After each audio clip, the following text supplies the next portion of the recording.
Welcome to the Deep Dive. Today we're diving into something, well, it's something I think pretty much everyone bumps up against at some point.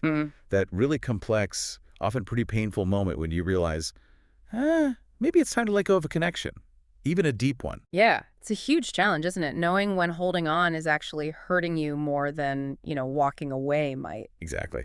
So today we're digging into this really insightful article. It's called The Sacred Art of Letting Go, When Holding On Hurts More Than Walking Away. Right. And think of this as like a way to get the core ideas fast. What we want to do is pull out the key takeaways, the things that can really help you, listening right now, figure out if staying put is maybe doing more harm than good. Yeah, our mission here is to kind of explore a healthier angle on letting go. Not seeing it as like a failure, Definitely not. but maybe as a path to growth, self-awareness, something like that. And the article, right off the bat, it hits on this really strong feeling. That feeling of like betrayal, feeling like you're betraying the other person or the history you have just by thinking about leaving. Oh, absolutely. Even when staying feels awful, draining, Right, even that. that's a huge piece of it. So let's unpack that. Why do we cling on even when it's causing pain? The article gives a few reasons. What jumped out at you? Well, for me, it was the part about just not knowing how. How do you actually release something that was, so significant? It feels massive. It does, like dismantling something huge. Yeah. And then there's that loyalty thing, that feeling like you should stay because of everything you've been through together. Even if your gut, your sort of emotional truth, is screaming something else entirely. Exactly. That conflict is tough. It's like what you feel you should do versus what you actually deep down feel you need. Precisely. And then layered on top of that, you've got some really powerful fears kicking in. The article mentions the fear of hurting them, obviously. Yeah, that's a big one. And then the fear of starting over, right? Being alone, facing the unknown. And maybe the deepest one, the fear of facing yourself. Facing yourself. How so? Well, like facing who you are without that relationship defining a part of you. We get so used to seeing ourselves in that context. Okay. Like your identity gets tangled up in it. So leaving feels like losing a piece of yourself. Exactly. So for anyone listening who wants to understand this stuff, quickly but properly, just recognizing these reasons why we resist letting go, that seems like the essential first step, doesn't it? Totally. Understanding that resistance, where it comes from. Absolutely. Naming those fears, those obligations, it lets you be a bit more compassionate with yourself and maybe with them too. It shows these aren't weird feelings. They're human. Okay, so after understanding why we hold on, the article then kind of shifts perspective. It talks about pain differently. Yeah, this is interesting. It suggests the pain isn't always like a sign something external is broken and needs fixing. Right. So what is it then? It can be more of an internal signal, a sign that something inside you isn't aligned with the connection anymore, like your inner compass is pointing somewhere else. Like it doesn't fit. Exactly. The article uses this phrase, something like, it's costing too much of your light, which is quite poetic, but you get the feeling. Yeah, I do. And this leads to this really key idea, thinking about it as an awakening instead of a betrayal. Yeah. Can you break that down a bit? Sure. So if staying in the relationship feels less like thriving and more like just getting through, constant confusion, maybe distance, just effort. Yeah, survival mode almost. Right. Then the urge to leave, the article argues, isn't necessarily you betraying them or the past. It could actually be you waking up. Waking up to what? To your own needs, your own path. It's framed as an act of self-awareness, a kind of personal awakening. That really hits on those internal debates we have, doesn't it? Like the article mentions wondering, am I disrespecting our history if I leave? Or the flip side, am I betraying myself if I stay when I feel like this? Yeah, those are the tough questions. Incredibly valid ones. And the article totally gets that. It acknowledges the worry about how they'll react and that very real fear of like, will I ever find something this deep again? It's good that it validates those fears. They feel very real. Yeah, it frames them as part of trying to honor both the love that was there and also your own truth, which might be changing. Okay, so moving on. I found the train analogy in the article really, really helpful. Could you walk us through that? Oh yeah, that's a great visual. So imagine life is like a long train journey, right? Okay. People get on your train at different stations. They travel with you, some for a short trip, some for a much longer stretch. Right. And then eventually they get off at their station.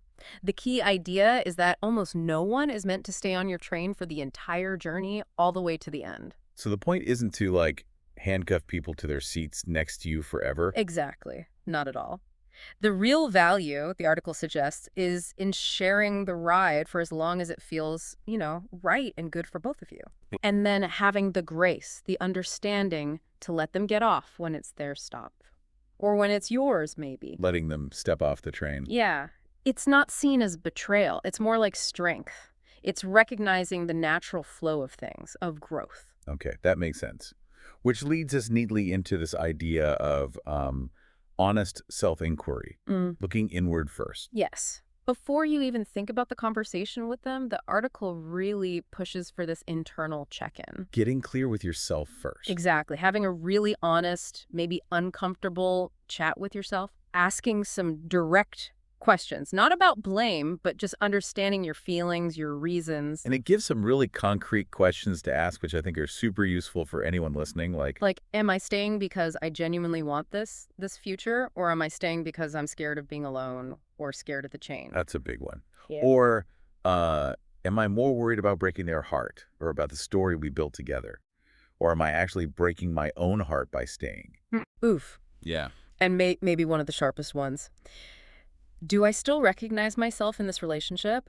Or have I just become someone whose main job is stopping it from falling apart? Wow. Okay. And the article suggests, look, if your gut answers to these consistently point towards just feeling exhausted, or there's this heavy silence, or you're just in survival mode, Yeah. that's a pretty strong sign you might need to shift your focus, maybe away from fixing and towards thinking about a respectful releasing. Okay. That's a helpful indicator. So if someone gets to that point, the article then offers some really practical steps, right? This emotionally intelligent letting go. 6 principles. Yes, exactly. It moves into the how. How do you do this with respect, with care? Let's go through them. Number 1 is Yeah. speak your truth without needing to justify it. What does that mean in practice? It means being clear and honest, but crucially without feeling like you need this huge, long defense or dramatic explanation. Okay. Less drama, more clarity. Right. The advice is to be calm. Acknowledge the good stuff from the past, for sure, but then state simply that something inside you is shifting. And that being honest, even though it's hard, feels more respectful than, faking it. Okay. Principle 2 sounds really important, especially when feelings are running high. If you feel betrayed, pause. Then look deeper. Yes. This is key. That initial sting of feeling betrayed.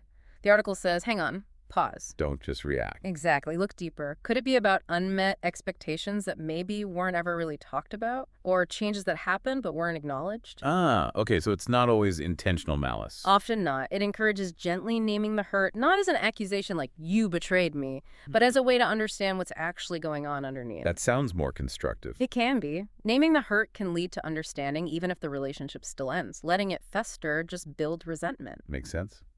Okay, principle 3 is about reflecting together. Are we still growing or just afraid to change? Sounds like it requires a conversation. Definitely. But the focus isn't necessarily, let's fix this, or whose fault is this? It's more about mutual understanding. Understanding one. Understanding each other's view on that core question. Are we actually helping each other grow, building something together? Or are we basically just stuck, staying out of habit, maybe, or fear? Right. And the article notes these conversations, tough as they are, can lead to different outcomes. Maybe peaceful closure, maybe you redefine things, or maybe you both get clarity that moving on separately is the right step. Better than silence anyway. Much better. Silence lets the difficult stuff grow in the dark. Okay, number 4 offers a bit of comfort, I think, for the guilt aspect. Let the relationship end, but keep its meaning alive. Yeah, this is a lovely point. It's saying, look, just because you walk away doesn't mean everything you shared gets erased. It's not like it didn't count. So you don't have to trash the past to justify leaving. Exactly. The memories, the lessons, the good times, the support, that's all still part of your story. Ending it with gratitude for what was rather than bitterness for what isn't anymore. It brings more peace. It lets you close the chapter without closing your heart. Yeah, I like that. Okay, 5th principle. Choose peace over performance. This feels very relevant today. Totally. It's basically saying, resist the urge to perform your breakup or your moving on process. You don't need to put on a brave face for social media or convince everyone you're okay. What's the alternative? Stillness. Authenticity. Allowing yourself to actually feel what you feel privately if needed. True strength, it suggests, isn't in the performance, but in letting yourself grieve or adjust genuinely without needing applause or approval. Hmm. Letting it be real, not a show. Exactly. And the final principle, number 6, looks towards the future, potentially. Reconnect only if it serves both hearts. Okay, what is that caution against? It cautions against trying to force a friendship too soon, maybe out of guilt, or because there's still some unspoken hope that things could go back to the way they were. Right, that lingering hope. Yeah. It says if down the road, if the emotional intensity fades, if both people have grown separately, maybe a respectful boundary friendship is possible. But it has to come from a place of genuine emotional neutrality. No hidden agendas. No hoping for relationship 2.0. That sounds mature and maybe difficult to gauge sometimes. Very mature. It requires real honesty from both sides. Okay, so those are the 6 principles.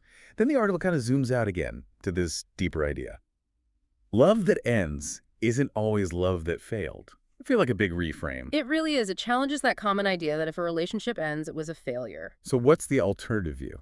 That some connections, even the really profound ones, are maybe meant to be powerful lessons or catalysts for our growth. They serve a vital purpose, but maybe not a lifelong one. So the success isn't just measured by how long it lasted.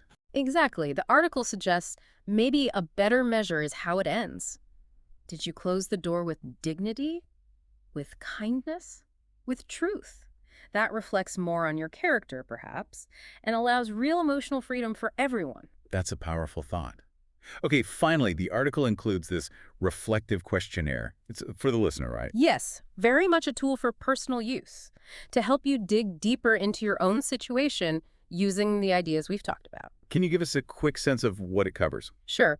It's broken down into 10 sections. Each looks at a different facet of a connection. Things like emotional safety and trust, Okay. communication and conflict, growth, self-respect within the relationship, identity, attraction, values, energy levels, stuff like that. And what do you do with it? Each section has 5 simple yes-no questions. They're designed to make you think, really reflect honestly. There are 50 questions in total. 50. Okay. And then what? How does someone use the answers? You just count up your yes answers. Yeah. The article gives a guide to interpret the score. It's not meant to be a definitive diagnosis or anything. Right, just a guide. Exactly. But generally, a high yes count, like 40-50, suggests things feel pretty aligned and grounded. And lower scores. Lower scores might point towards potential issues, like 30-39 might mean there are some cracks needing attention or conversation.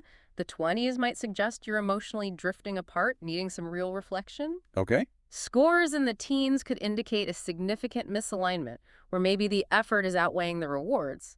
And really low scores, like 0-9 yes answers, might suggest the connection is pretty much emotionally done, and focusing on your own well-being is probably key. Wow. So it's a structured way to kind of take your own emotional temperature regarding a specific relationship. Precisely. A private tool for self-awareness. We definitely encourage listeners, if this resonates, to maybe take some quiet time and really consider those questions honestly for themselves. Yeah, absolutely.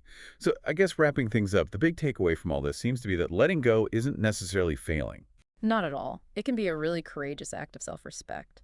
Sometimes it's the necessary step towards finding peace, especially when a connection just isn't supporting your growth or your well-being anymore. And it's crucial to remember what the article stresses. Looking after your own peace, protecting your energy. Yeah. That's not selfish. Absolutely not. It's fundamental. It's about valuing yourself and making space for connections that genuinely do nourish you. So we'll leave you all with this final thought from the article, which really stuck with me. The most powerful love story is not the one that lasted longest. It's the one that ended with truth, grace, and emotional freedom for both. That says a lot. It really does. So plenty to think about there. We encourage you to reflect on these ideas and maybe even check out the original article and that questionnaire for some deeper personal insight.